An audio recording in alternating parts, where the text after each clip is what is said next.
안에 앉아서 회중석을 좀 바라보는데 문득 작년 생각이 났습니다. 처음 와서 설교를 할 때 저와 여러분 사이가 굉장히 멀었거든요. 근데 많이 가까이 다가와 주셔서 참 감사하다라는 생각을 하고, 우리 예배 오는 청년들은 앞자리부터 지금처럼 잘 채워주시면, 또 혹시 시간이 조금 늦어서 예배 늦은 지체들이 또 방황하지 않고 뒷자리에서 잘 자리를 착석할 수 있을 것 같습니다. 감사를 드립니다. 자, 여러분, 요즘에 혹시 뉴스를 좀 보시는지 모르겠는데, 뉴스뿐만 아니라 밖을 조금만 다녀봐도 한창 사람들의 이목이 어디에 쏠려 있는지 알 수 있는 것이 있습니다. 그게 무엇일까요? 잘 모르겠죠. 국회의원 선거입니다. 4월 10일에 국회의원 선거가 있죠. 아마 이 자리에는 이번 총선이 처음으로 투표를 하는 지체들도 있을 것 같습니다. 그렇죠? 대충 하지 마시고 여러분 잘 하십시오. 그리고 꼭 기도하고 정말 하나님 마음에 합한 사람 세워질 수 있게 투표하십시오. 조금 다른 이야기이긴 하지만 그리스도인으로 이 땅을 살아가는 우리에게 있어서 그것 역시 우리가 해야 하는 아주 중요한 역할 중 하나이기 때문입니다. 제가 이야기하고 싶은 건 이게 아니기 때문에 각설하고, 선거철이 되거나 연말이 되면 이분들이 참 바쁘십니다. 자주 등장을 하십니다. 그전에는 어디서 무엇을 하고 계시는지 잘 모르겠는데, 연말이나 선거철이 되면 항상 많이 등장하시고 비슷한 느낌의 사진들이 신문기사나 온라인상에서 우리가 발견되는 것들을 볼 수 있습니다. 사진을 하나 보여주려고 하는데, 제가 정치적인 논쟁에 휘말리지 않기 위해 비슷한 느낌만 주는 사진을 준비했습니다. 사진을 하나 띄워주십시오. 사진 제가 보내드렸는데 없구나. 그래요. 됐습니다. 네, 무슨 사진이냐면 우리 소망마을 김도훈 총무가 아주 가식적인 웃음으로 선물을 주고 있는 사진을 준비했어요. 당사자에게 허락받고. 근데 지금 당사자는 해외 출장을 가고 없는데, 그런 봉사활동을 하거나 많은 이런 것들을 하고 굉장히 밝은 얼굴로 사진이 찍힙니다. 막 연탄 봉사 같은 거 하는데 연탄 막 제가 얼굴에 왜 묻어 있는지 모르겠는데 막 묻히고 사진이 찍혀요. 근데 여러분, 왜 굳이 그런 사진들을 남기고 그런 것들을 막 언론을 통해서 배포를 할까요? 알아줘야 되기 때문이죠. 사람들이 꼭 이걸 알아줘야 하기 때문입니다. 저 좀 기억해 주십시오. 저 잘했죠. 그러니까 다음번 선거 때도 이렇게 열심히 봉사하는 저를 뽑아 주십시오. 그런 의미가 담겨 있는 겁니다. 네, 이 사진입니다. 감사해요, 올려주셔서. 이제 내려주셔도 됩니다. 우리가 사는 세상은 철저하게 기브 앤 테이크가 그 모든 곳에 적용되어 있기 때문입니다. 이것이 우리가 살고 있는 세상의 질서이지요. 그렇지 않습니까? 오는 게 있어야 가는 게 있는 법입니다.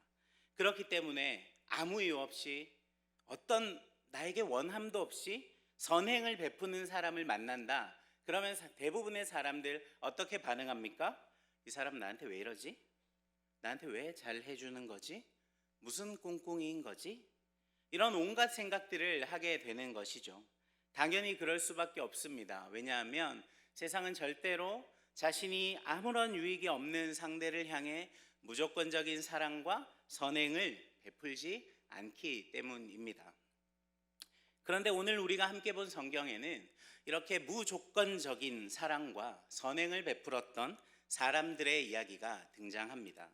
오늘 말씀을 통하여서 정말 온통 기브 앤 테이크로, 온통 조건으로 가득 찬 세상을 우리 그리스도인들은 어떻게 행동하며 살아가야 하는가에 대해서 우리가 좀 발견할 수 있기를 소망합니다.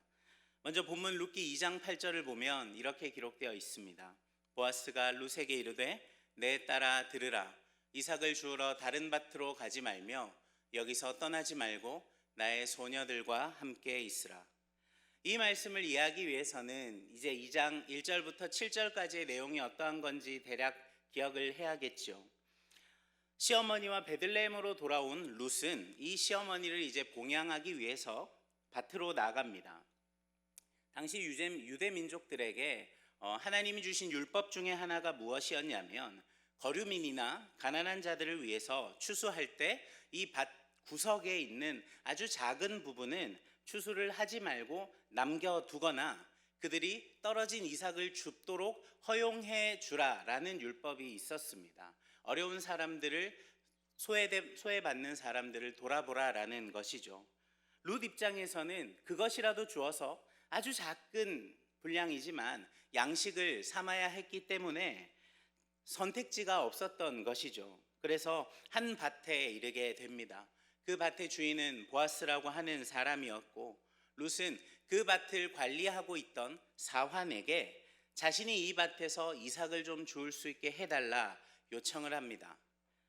그런데 2장 7절 우리가 오늘 읽진 않았지만 이 7절 말씀을 한번 보면 룻이 어떻게 요청을 하냐면 그의 말이 나로 베는 자를 따라 단 사이에서 이삭을 줍게 하소서 하였고 아침부터 와서는 잠시 집에서 쉰 외에 지금까지 계속하는 중이니이다. 성경을 확인해 보면 룻이요 그냥 이삭을 줍게 해 주십시오 라고 요청을 하지 않습니다. 무엇이라 하냐면 베는 자를 따라 단 사이에서 이삭을 줍게 해달라라고 말을 합니다. 이 부분을 이해하려면 당시 추수를 하는 그림을 우리가 생각을 해봐야 하는데요. 고대 이스라엘의 추수밭은 크게 남자들로 구성된 베는 자들, 낫을 들고 이 추수할 것을 베는 사람들이 있었고요. 여성들로 구성된 묶는 자들이 있었습니다. 이 베는 자들이 앞서가면서 한 움큼씩 낫으로 베면 그것을 눕혀놓으면 묶는 자들이 뒤따르면서 그 곡식단을 묶어서 나중에 타작마당으로 옮기기 편하도록 묶어놓는 그런 일들을 진행했던 것이죠. 그렇게 베는 자들과 묶는 자들의 작업이 다 끝나면 이 묶인 단을 가지고 타작마당으로 가서 이제 계속해서 추수를 진행하는 겁니다. 보통 이삭을 줍는 사람들은 언제 이삭을 주우러 밭에 들어왔을까요? 이 곡식단이 전부 다 타작마당으로 옮겨지고 나서입니다. 시골에서 자란 저는 어릴 때 이런 경험을 해봤는데 아마 여러분은 해본 적이 없을 텐데 추수가 끝난 논에 가면 쌀알이 굉장히 많이 떨어져 있습니다. 그런 거 주워서 막 어릴 때 냄비에 튀기고 놀고 하면 팝콘처럼 팡팡했었는데 제가 몇 살인데 이런 경험이 있든지 모르겠습니다. 자, 아무튼 추수가 다 끝나고 나면 이 사람들이 이삭을 주우러 온단 말이죠. 그런데 지금 룻은 추수가 진행되고 있는 와중에 그것도 이 베는 자들을 따라가며 내가 이삭을 줍게 해주십시오 라고 말하는 거예요. 이건 사환이 어떻게 결정할 수 있는 문제가 아닙니다. 왜요? 베고 눕혀놓은 것들을 이 사람이 몇 움큼씩 가져가면 생각보다 그 양이 많을 수 있거든요. 그러니까 주인의 어떤 경제적인 부분에 손해를 미칠 수도 있기 때문에 한낱 고용된 사환 이 사람이 함부로 결정해 줄 수 있는 것은 아니었습니다. 그래서 주인이 올 때까지 이 결정을 미루고 기다리고 있었을 것이고 아마 룻 또한 주인이 올 때까지 그 허락을 기다리고 있었던 것 같습니다. 마침내 주인인 보아스가 왔고 사환으로부터 이 상황에 대한 이야기를 쭉 듣고 그리고 이 룻이라고 하는 여인이 어떤 사람인지에 대한 설명도 다 듣게 되었습니다. 그 후에 룻에게 보아스가 말을 하는 장면이 바로 2장 8절입니다. 한 번 더 볼까요? 보아스가 룻에게 이르되 내 딸아 들으라. 이삭을 주우러 다른 밭으로 가지 말며 여기서 떠나지 말고 나의 소녀들과 함께 있으라. 보아스가 처음 본 룻을 향해서 무엇이라 말합니까? 내 딸아 라고 말하죠. 앞서 나오미, 시어머니 나오미도 룻을 향해 내 딸아 라고 말을 합니다. 이런 것을 볼 때 보아스가 이미 룻보다 나이가 한참 많은 사람이었다라는 것을 우리는 알 수 있습니다. 동시에 이 내 딸이라는 표현은 그녀가 비록 이방 여인이지만 이 보아스가 룻을 딸을 대하는 마음으로 그에게 은혜를 베풀었던 그 의미도 우리가 발견할 수 있습니다. 무엇이라 보아스가 이야기하나요? 룻에게 이삭을 주우러 다른 밭으로 가지 말라라고 하지요. 그리고 무엇이라 말합니까? 나의 소녀들과 함께 있으라. 이것이 무엇을 의미합니까? 지금 이방 여인인 룻에게 가장 안전한 곳은 보아스에게 고용된 다른 남자들이 아닌 그 여자들이 함께 있는 그곳이었습니다. 그러니까 이삭을 주우러 나온 첫날에 룻은 놀랍게도 이 보아스에게 은혜를 입어서 보아스가 고용한 여성 일꾼의 하나와 같은 대우를 받게 된 것이죠.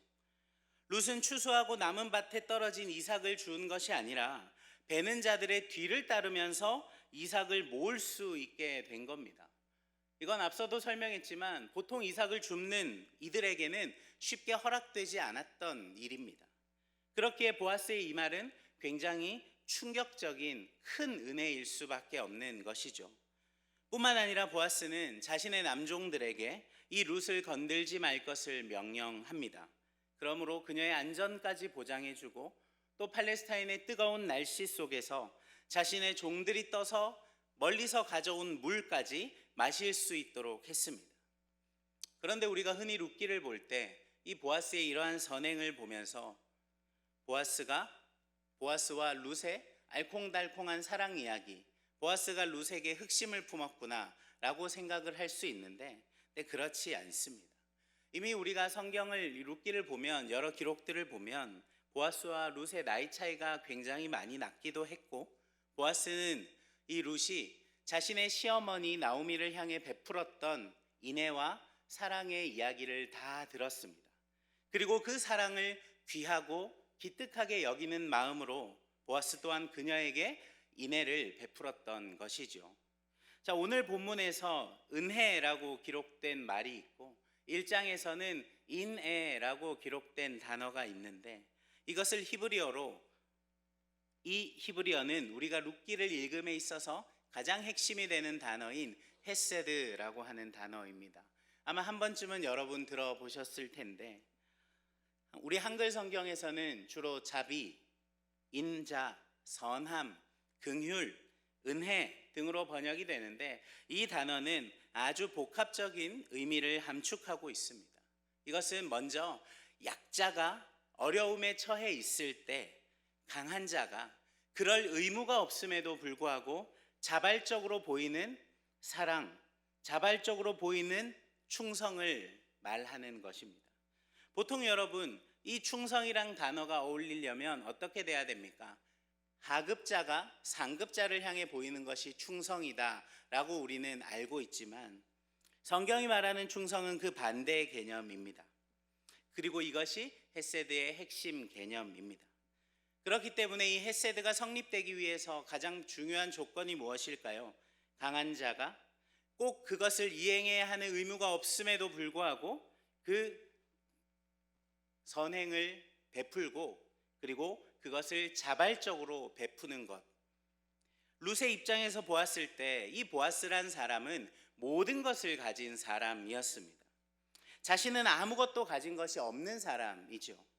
그러니 자신을 향해 헤세드를 베푸는 이 보아스에게 자신은 너무나도 감사하고 그리고 생각지도 못했던 이 큰 은혜가 너무 의아할 수밖에 없는 것이죠.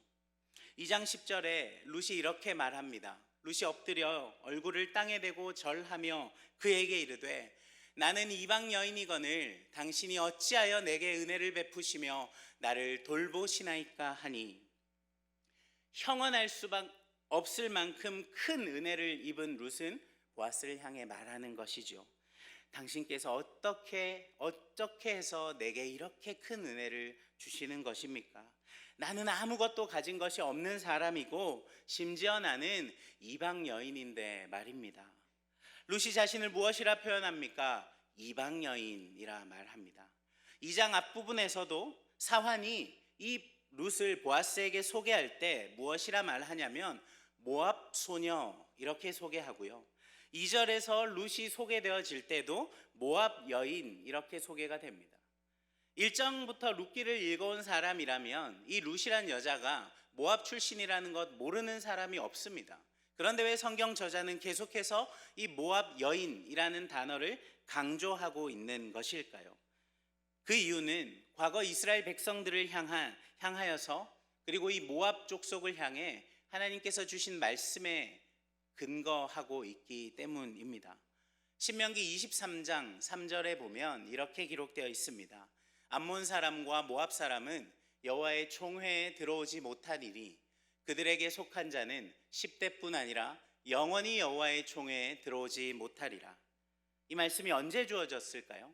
과거 이스라엘 백성들이 애굽을 떠나서 가나안을 향한 여정길에 있을 때에 이 암몬과 모압 족속들은 그들의 여정을 방해했습니다.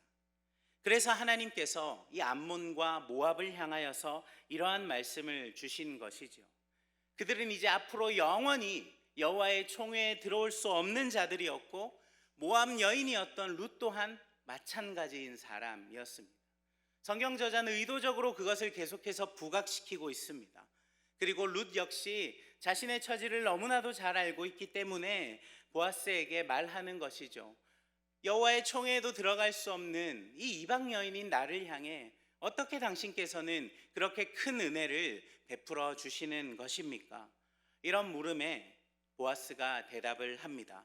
룻기 2장 11절과 12절 말씀인데 조금 길지만 우리가 한 목소리로 함께 읽어봤으면 좋겠습니다. 시작.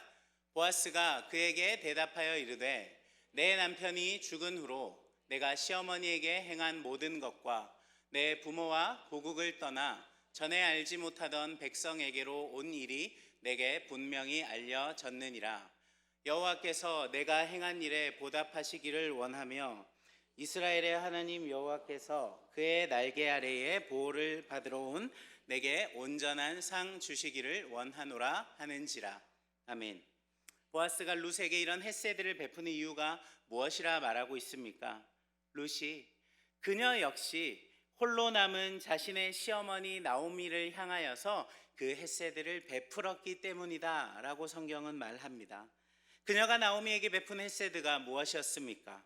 남편과 자식이 죽고 홀로 남겨진 시어머니를 선대했죠.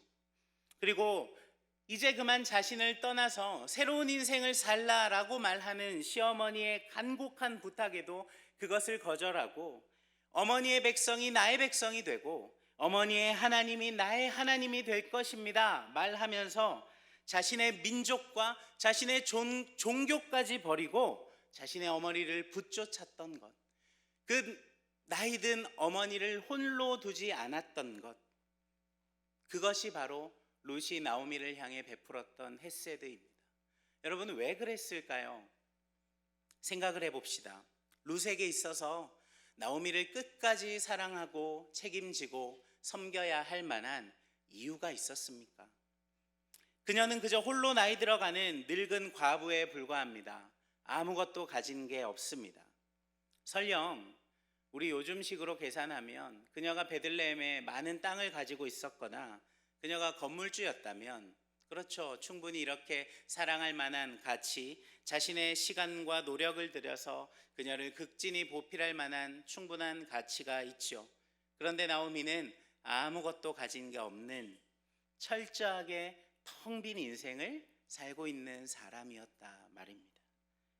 여러분이 나오미와 룻의 관계에서 누가 더 강한 사람입니까? 젊은 룻이시요. 그런 그녀에게 자신에게 얻어질 아무런 유익이 없다 할지라도 시어머니 나오미를 향하여 변함없는 사랑과 헌신을 베풀었던 모습을 우리는 분명히 확인했습니다. 그리고 룻이 나오미에게 베풀었던 헤세드가 이제 누구를 향해 돌아옵니까? 룻 자신을 향해 돌아오고 있는 것이죠. 이때 룻을 향해 말했던 이 보아스의 음성이 저는 하나님이 룻에게 하시는 말씀처럼 느껴졌습니다. 룻, 남편이 죽고 홀로 남은 시어머니를 끝까지 섬기느라 너의 부모와 고국을 떠나 이 이방 땅에서 네가 얼마나 고생하고 있는지 내가 다 안다. 그리고 네가 너의 시어머니에게 베푼 은혜의 행동들 이제 내가 다 갚아줄 거다. 나의 날개 아래서 보호를 받으면서 온전하고 안전한 인생 네가 살아갈 수 있게 해줄게. 하나님께서 보아스를 대신해서 보아스를 사용하셔서 이렇게 말씀하시는 것만 같습니다. 실제로 보아스 역시 자신이 인간으로서 베풀 수 있는 최선의 헤세드를 베풉니다. 그렇지만 그녀의 삶을 온전하게 하는 것, 충만하게 하는 것은 여호와 하나님께서 주시는 상이라는 것을 알고 있기 때문에 보아스는 그녀를 향해 그러한 복까지 빌어주고 있는 것이죠. 하나님은 시어머니를 향한 조건 없는 이 헤세드를 베풀었던 룻의 인생을 이끌어 가시고 책임지시고 채워주시는데 아주 꼼꼼하게 채워주십니다. 우리 2장 14절을 한번 보면 좋겠는데요.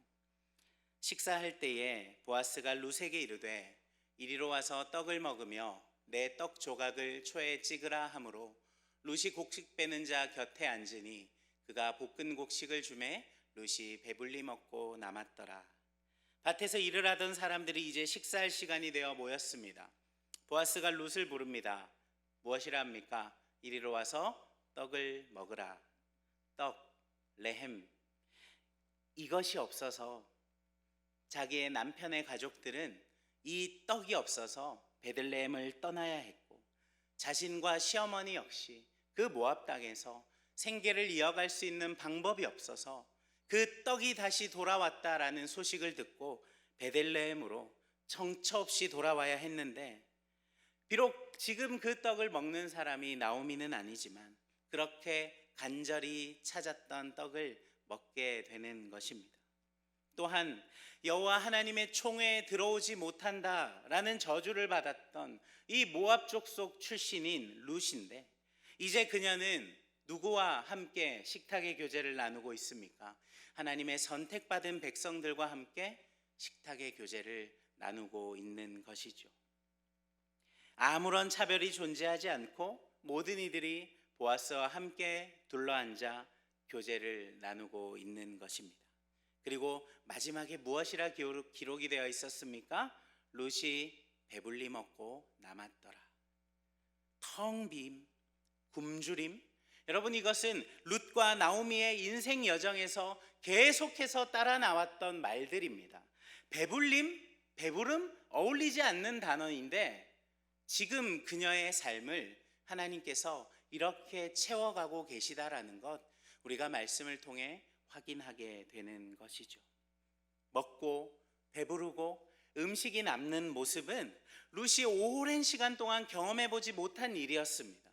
텅 비어버렸던 룻과 나오미의 인생이 이제 다시 조금씩 채워진다라는 것, 그리고 이제 다시 소망을 품을 수 있게 되었다라는 것, 그 희망의 빛이 조금씩 들어오고 있는 것 같습니다.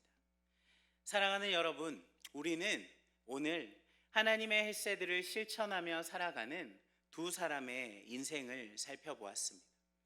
이 보아스는 자신이 룻에게 은혜를 베풀어야 할 만한 책임이나 의무가 없었음에도 그녀에게 넘치는 은혜를 베풀어 주었습니다.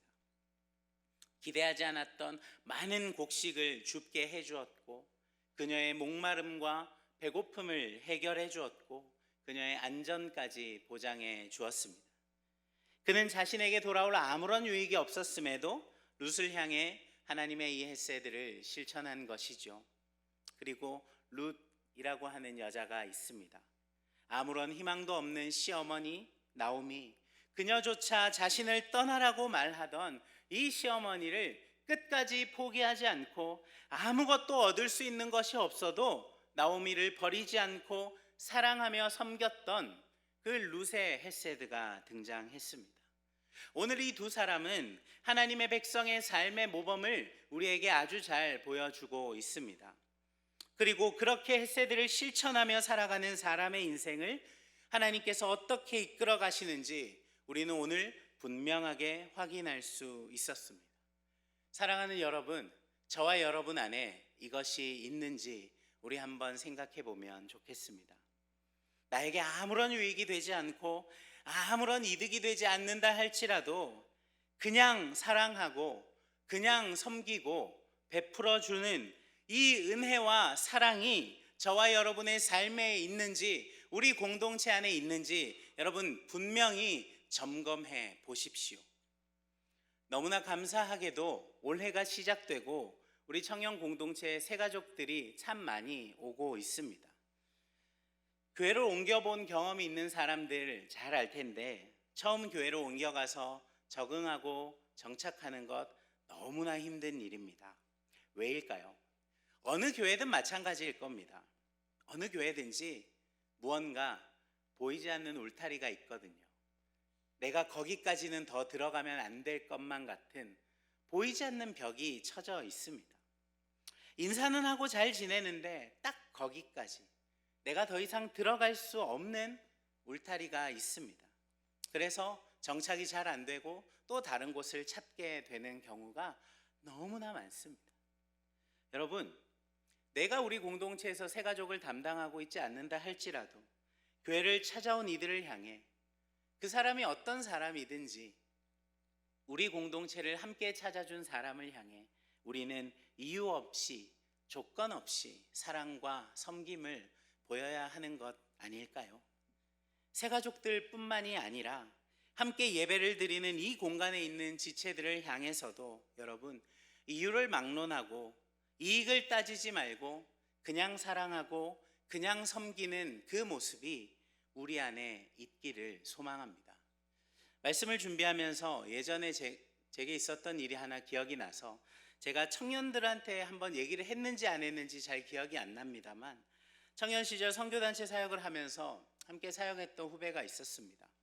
집이 넉넉지 않은 형편에 타지방에서 그때 사역을 했던 울산으로 주말마다 사역을 위해 오가야 했기 때문에 차비가 없었어요.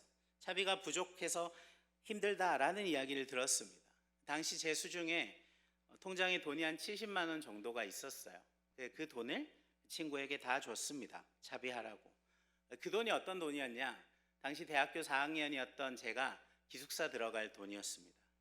부모님이 기숙사 등록하라고 주신 돈을 그 친구에게 주고 저는 부모님 몰래 울산에서 대구로 통학버스 타고 학교 다니고 친구 집에 얹혀 지내면서 한 학기를 보냈습니다. 벌써 10년도 더 지난 일이지만 그 후배는 그 뒤로 제게 10,000원도 갚지 않았습니다. 그렇다고 해서 아무런 기분이 나쁘거나 아깝거나 그렇지 않습니다. 제가 그거 받으려고 빌려줬을까요? 빌려준 것도 아니죠. 그냥 줬습니다. 왜입니까?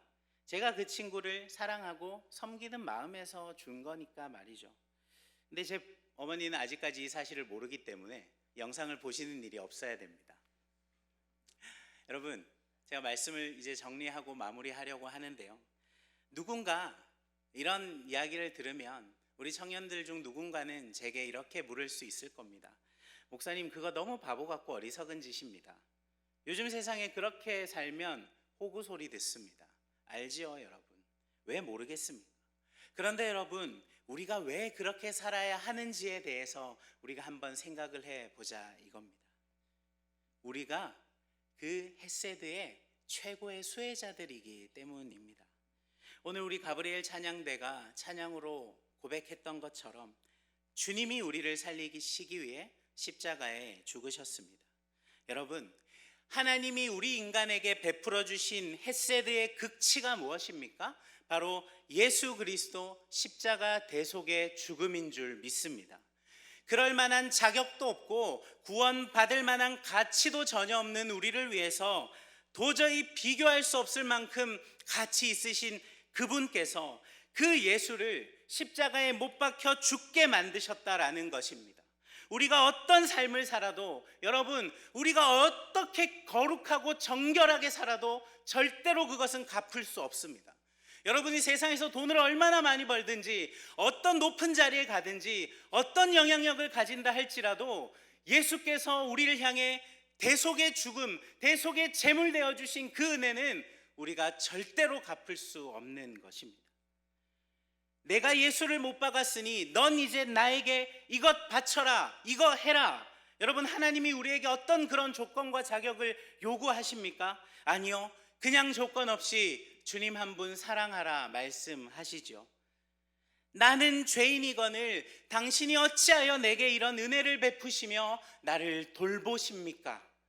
이 고백은 루시 보아스에게 해야 하는 고백이 아니라 우리가 주님을 향해 드려야 하는 고백이며 우리는 그 은혜에 늘 감사와 감격을 가지고 살아야 하는 사람들인 줄 믿습니다.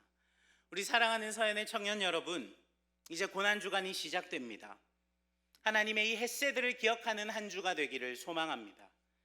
주님이 저와 여러분의 삶에 베풀어 주시고 그 끝없는 한없는 은혜 여러분 잊지 마십시오. 아무 조건 없이 우리에게 그 은혜를 주신 덕분에 지금 저와 여러분은 이 자리에 앉아 있을 수 있다는 사실 여러분 절대 우리는 잊어서는 안 됩니다. 그리고 그 세상의 질서를 거슬러 가장 존귀한 분이 가장 낮고 천한 우리를 위하여 이 땅에 오셨고 대속의 제물로 드려졌습니다. 모든 것이 철저하게 주고받는 것, 모든 것이 기브 앤 테이크로 짜여져 있는 그 세상에 나에게 이익이 되고 도움이 되지 않는 것에는 나의 시간, 물질, 그 어떤 것도 사용하고 싶어 하지 않는 이 시대, 여러분 우리는 그 시대를 다르게 거슬러 살아야 한다라는 말입니다.